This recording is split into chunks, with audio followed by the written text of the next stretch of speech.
नमस्कार दोस्तों, मैं हूं मनीष त्रिपाठी। उम्मीद करता हूं आप सभी स्वस्थ होंगे, मस्त होंगे और जोश उमंग के साथ तैयारी कर रहे हैं। इस वीडियो में हम एक इम्पॉर्टेंट टॉपिक डिस्कस करेंगे, नेगेटिव रिमाइंडर। ये कॉन्सेप्ट काफ़ी इंपॉर्टेंट है यदि आप व्यापम या फिर एसएससी रेलवे की परीक्षा दे रहे हैं। चलिए, इसको समझने के लिए मैंने एक चार्ट बनाया। इस चार्ट को समझते हैं पहले। तो 69 को यदि मैं 12 से डिवाइड करता हूँ तो रिमाइंडर बचेगा 9। यदि 69 को मैं 18 से डिवाइड करता हूँ तो रिमाइंडर बचेगा 15।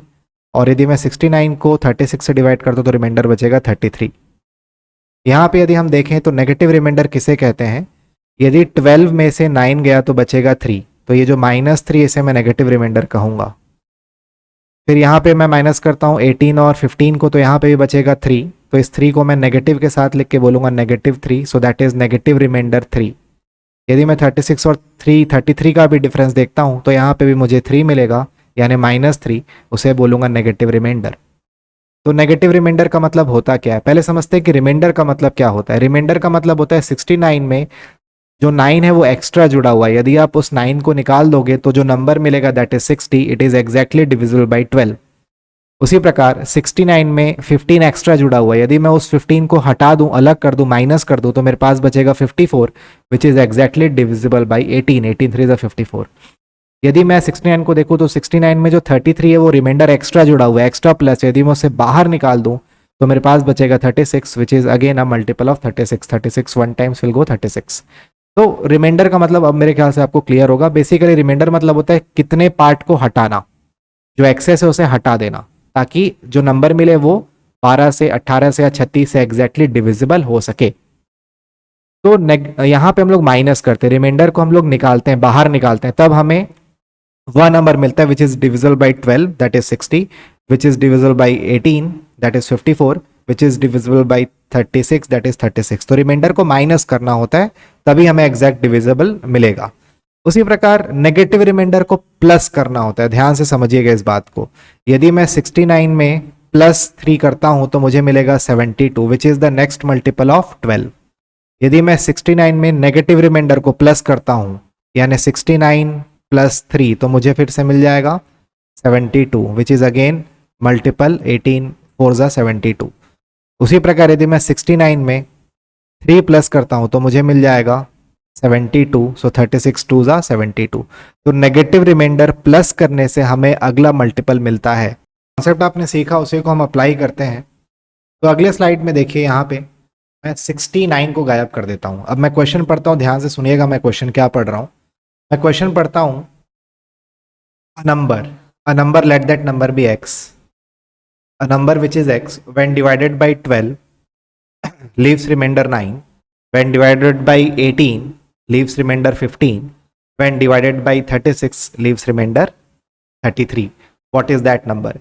एक नंबर जिसे मैं 12, 18 या 36 यदि भाग दूं तो मेरे पास क्रमशः जो रिमाइंडर बचेगा वो 9, 15 और 33 होगा। आपको वो संख्या, वो नंबर बताना है। अब जैसा कि आपको पता था यहाँ पे 69 आने वाला है, बट हम उसे निकालना सीखते हैं कि कैसे निकालेंगे। सबसे पहले मैंने चेक किया कि हाँ, रिमाइंडर जो है, जो नेगेटिव रिमाइंडर है, वो तीनों केस में सेम है, दैट इज 3। जब कभी भी नेगेटिव रिमाइंडर सेम होगा, आप ये फंडा अप्लाई करेंगे, आपको डेफिनेटली आंसर मिलेगा। तो मैंने सबसे पहले क्या चेक किया कि नेगेटिव रिमाइंडर हर केस में 3 आ रहा है, -3 आ रहा है। अब सेकंड स्टेप में क्या करता हूं, मैं ऐसा नंबर आइडेंटिफाई करता हूं जो इन तीनों नंबर से एग्जैक्टली डिविजिबल है। तो इन तीनों नंबर से जो नंबर एग्जैक्टली डिविजिबल होगा वो इनका एलसीएम होगा। तो इसका एलसीएम हो जाएगा 36 1 ज़ा 36, 36 2 ज़ा 72। तो 72 is the number which is exactly divisible by all these 3 numbers. वो इन सभी तीनों नंबर से एग्जैक्टली डिविजिबल है, बट हमें एग्जैक्टली डिविजिबल नंबर नहीं निकालना है। हमें ऐसा नंबर निकालना है जो 12 से 9 का रिमाइंडर दे, 18 से 15 का रिमाइंडर दे और 36 से 33 का रिमाइंडर दे। यहाँ पे मैंने सबसे पहले क्या क्रॉस चेक किया? सबसे पहले क्रॉस चेक किया कि नेगेटिव रिमाइंडर सब केस में कितना आ रहा है, 333 आ रहा है। यानी ऐसा कौन सा नंबर है जिसको 333 प्लस करने पर मुझे एक ऐसा मल्टीपल मिलेगा जो इन तीनों नंबर से डिविजिबल है, यानी जो किससे डिविजिबल है, 72 से डिविजिबल है। तो वो नंबर होगा 72 - 3। तो यहाँ पे आप लिखेंगे आंसर सीधा 69। आई थिंक अब आपको क्लियर हो गया होगा किस प्रोसेस क्या है, कैसे आपको ये बनाना है इस क्वेश्चंस को। तो सबसे पहले आपको क्या चेक करना, नेगेटिव रिमाइंडर सेम है कि नहीं। यदि नेगेटिव रिमाइंडर सेम है तो आप ये फंडा आराम से यूज कर सकते हैं। चलिए अब इसको अप्लाई करते हैं 1-2 क्वेश्चंस में। चलिए तो पहला क्वेश्चन बनाते हैं। So what is the smallest number which when divided by 12, 15, 18 and 27 leaves a remainder of 8, 11, 14 and 23। तो ध्यान से देखिए कैसे बनाएंगे इसे। सबसे पहले मैं क्या करता हूँ, ऐसा एक नंबर स्मॉलेस्ट नंबर आइडेंटिफाई करता हूँ जो इन सभी से डिविजिबल है, तो वो नंबर इनका एलसीएम ही होगा। अब एलसीएम कैसे लेना, ध्यान से देखिए। तो 12 और 15 का एलसीएम तो मेरे ख्याल से तुरंत आप बोल दोगे 12 15 का एलसीएम होता है 60। यदि मैं 18 और 27 का एलसीएम बोलूँ तो ये हो जाएगा 54। अब हम इन दोनों का फिर से एलसीएम निकाल देते हैं। तो 60 मतलब होता है 10 विल गो 6 टाइम्स, और इसका मतलब होता है 9 विल गो 6 टाइम्स, 54 का मतलब। अब यदि यहाँ मैं इन सभी का एलसीएम देखूंगा तो 6 तो कॉमन है, तो 6 हो जाएगा, 10 और 9 को लिख देते हैं। तो इनका एलसीएम हो जाएगा 10 into 9 into 6, so that is 60 into 9 is 540। तो जो एलसीएम है which is exactly divisible by all these three numbers, that is 12, 15, 18 and 27, the number is 540। ठीक है, अब ध्यान दीजिएगा, फिर मैंने क्रॉस चेक क्या किया कि सबका जो नेगेटिव रिमाइंडर है, यदि आप देखोगे तो 12 और 8 का डिफरेंस होगा, नेगेटिव रिमाइंडर 5 होगा। यहाँ पे भी देखो 11 15 नेगेटिव रिमाइंडर 4 हो रहा है, 5 बोल दिया मैंने। 14 और 18 का भी नेगेटिव रिमाइंडर सेम आएगा, और 27 और 23 का भी नेगेटिव रिमाइंडर सेम आ रहा है। यानी नेगेटिव रिमाइंडर सबके इसमें कितना आ रहा है, 4 4 4 4 4। यानी 4 मैंने बताया था नेगेटिव रिमाइंडर प्लस करने से, यानी वो रिमाइंडर प्लस करने से मुझे 540 मिला है। तो एक्चुअल नंबर क्या होगा, 540 माइनस 4, तो आपका आंसर हो जाएगा 536। तो 536 वह नंबर है जो यदि 8 से भाग दोगे तो 12 का, और 12 से भाग दोगे तो 8 का, 15 से भाग दोगे तो 11 का, 18 से भाग दोगे तो 14 का, और 27 से भाग दोगे तो 23 का रिमाइंडर आपको ला करके देगा। तो ये सब मैंने बताया था नेगेटिव रिमाइंडर आपको थोड़ी देर पहले। नेगेटिव रिमाइंडर का प्रोसेस क्या होता है, नेगेटिव रिमाइंडर में हमें सिर्फ जाकर के क्रॉस चेक करना है कि नेगेटिव रिमाइंडर सभी क्वेश्चन का सेम है या नहीं है, और यदि नेगेटिव रिमाइंडर सभी क्वेश्चन का सेम है तो आप एलसीएम निकालिए। वो एलसीएम निकल के एग्जैक्टली डिविजिबल नंबर आ जाएगा। तो एग्जैक्टली डिविजिबल नंबर क्या हो जाएगा, 540। यानी जो एक्चुअल नंबर है उसमें से हमें 4 माइनस करना है। जैसे यहाँ पे आपको ध्यान हो तो 72 माइनस 3 करके हमने 69 लिखा था, उसी प्रकार यहाँ पे 540 माइनस 4 कर दीजिए और आपका आंसर आ जाएगा, दैट इज 536। क्योंकि 540 वह नंबर है जो डिविजिबल है, तो जो एक्चुअल नंबर होगा वो क्या होगा, 536। यदि मैं इसमें और 4 प्लस करता हूं, मैंने बताया था नेगेटिव रिमाइंडर आपको प्लस करना होता है, तो 536 प्लस 4 करने से हमें अगला मल्टीपल मिल जाएगा इन सभी नंबर्स का, विच इज 540। तो द राइट आंसर इज 536। चलिए एक क्वेश्चन और ट्राई करते हैं। अच्छा क्वेश्चन है, इस प्रकार के सारे क्वेश्चन आपको समझ में आने चाहिए। सबसे पहले मैंने क्रॉस चेक करना है कि क्या नेगेटिव रिमाइंडर सेम है। तो देखा मैंने 15 में से यदि मैं 2 माइनस करता हूँ तो 13 आता है, 18 में से 5 माइनस किया तो भी 13 आया, और यदि आप 21 में से 8 माइनस करोगे तो भी कितना आएगा, 13। हाँ जी, तो नेगेटिव रिमाइंडर सब केस में कितना आ रहा है, 13 13 13। तो नेगेटिव रिमाइंडर मैंने निकाल लिया, पहला स्टेप आपका क्लियर है। सेकंड स्टेप आपको निकालना है इन तीनों नंबर्स का एलसीएम। तो चलिए एलसीएम निकालते हैं फटाक से। तो 15 18 और 21, तो पहले मैं 21 को लिख देता हूँ। तो 21 को लिख देता हूँ 7 इंटू 3, सो दैट इज 21। अब 18 में देखिए, जब आप 18 को तोड़ोगे तो 18 मतलब होता है 9 इंटू 2 इज 18। तो इंटू 2 और इंटू 3 एक बार और लेना पड़ेगा क्योंकि यहाँ पे 9 है। अब 15 में क्या आता है, 5 3 15, 3 तो ऑलरेडी, तो इंटू 5। तो ये आपका तीनों नंबर्स का क्या आ जाएगा, एलसीएम।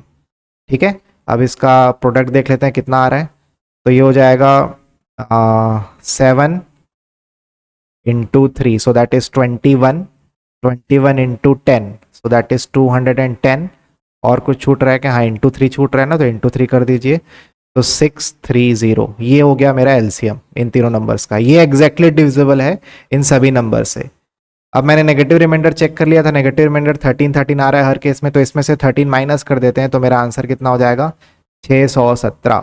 यानी 617 वह नंबर है जिसको यदि मैं 15 18 और 21 से भाग दूंगा तो मेरे को रिमाइंडर क्रमशः रेस्पेक्टिवली 2 5 और 8 मिलेगा। या फिर मैं ऐसा भी कह सकता हूँ नेगेटिव रिमाइंडर कितना मिलेगा, हर केस में 13। यानी इसमें यदि मैं 13 प्लस कर देता हूँ तो मेरे को एग्जैक्टली डिविजिबल नंबर मिल जाएगा, दैट इज 630। वो नहीं पूछा, आपसे पूछा है एक्चुअल नंबर क्या है, तो एक्चुअल नंबर है 617, which is option number C. चलिए अगले क्वेश्चन में आते हैं। अगेन सेम पैटर्न का क्वेश्चन है। तो यहाँ पे मैंने देख लिया, फर्स्ट चेक करना है कि नेगेटिव रिमाइंडर सेम है कि नहीं है सभी केसेस में। तो एक बार चेक कर लेते हैं। तो 12 और 14 2 आ रहा है, नेगेटिव रिमाइंडर सही है। यहाँ पे भी 2 आ रहा है, यहाँ पे भी 2 आ रहा है, तो ठीक है, यहाँ पे भी नेगेटिव रिमाइंडर सेम आ रहा है, यानी मैं फंडा अप्लाई कर सकता हूँ। तो सबसे पहले मैं क्या करूंगा, जो गिवन नंबर से उनका मैं आराम से एलसीएम निकाल लेता हूँ। सबसे बड़ा नंबर है 35, 35 को तोड़ूंगा तो 7 into 5, so that will give me 35। अब यदि मैं 21 को तोड़ता हूँ तो 7 इंटू 3, 7 तो ऑलरेडी लिखा जा चुका है तो केवल 3 लिख दीजिए यहाँ पे। यदि आप 14 को तोड़ने जाओगे तो 7 इंटू 2 में तोड़ोगे। अब देखो यहाँ पे 7 तो ऑलरेडी लिखा जा चुका है तो आप केवल इंटू 2 लिखो। ये एलसीएम निकालने का अच्छा तरीका है। तो ये आपने तीनों नंबर्स का क्या निकाल लिया, एलसीएम निकाल लिया। अब देखते हैं नंबर्स क्या है। तो 7 या 21 और 5 दूनी 10, 21 और 10, 21 इंटू 10 कितना हो जाएगा 210। So the number which is exactly divisible by all these three numbers is 210। लेकिन हमको एग्जैक्टली डिविजल नहीं, हमको वो नंबर चाहिए जो 12, 19 और 13 का क्रमशः रिमाइंडर दे। तो उसका तरीका क्या बताया था मैंने आपको, जो भी नेगेटिव रिमाइंडर है सबसे पहले हमने क्रॉस चेक कर लिया था कि नेगेटिव रिमाइंडर सेम है सभी केस में। इसमें से यदि मैं 2 माइनस कर देता हूँ तो जो मेरा एक्चुअल आंसर हो जाएगा वो हो जाएगा 208। यानी 208 ऐसा नंबर है जो 14, 21 और 35 से भाग देने पर 12, 19 और 33 का रिमाइंडर ला करके देगा। So answer is 208। चलिए अब ये क्वेश्चन देखिए, मंडल संयोजक में सीजी व्यापम की परीक्षा में पूछा हुआ सवाल था। तो इसको पहले आराम से देखते हैं। सबसे पहले हमने चेक करना है कि रिमाइंडर या फिर नेगेटिव रिमाइंडर सेम है कि नहीं है। तो देखो सब केस में नेगेटिव रिमाइंडर कितना आ रहा है, यहाँ पे 5 आ रहा है, यहाँ पे 5 आ रहा है, 5 आ रहा है। ठीक है, ये कंडीशन तो सेटिस्फाई हो गई। ऐसे ही सवाल आएंगे जहाँ पे नेगेटिव रिमाइंडर सेम मिलेगा आपको। चलिए अब इसको सॉल्व करने के लिए मैंने बताया था आपको तीनों नंबर्स का क्या लेना पड़ेगा, आपको तीनों नंबर्स का लेना पड़ेगा आपको एलसीएम। तो एलसीएम लेते हैं हम। तो ये तो देखने से ही पता चल रहा है क्या, चलो एनीवेज यदि 20 को लिखूंगा तो मैं लिखूंगा 4 इंटू 5, सो दैट इज 20।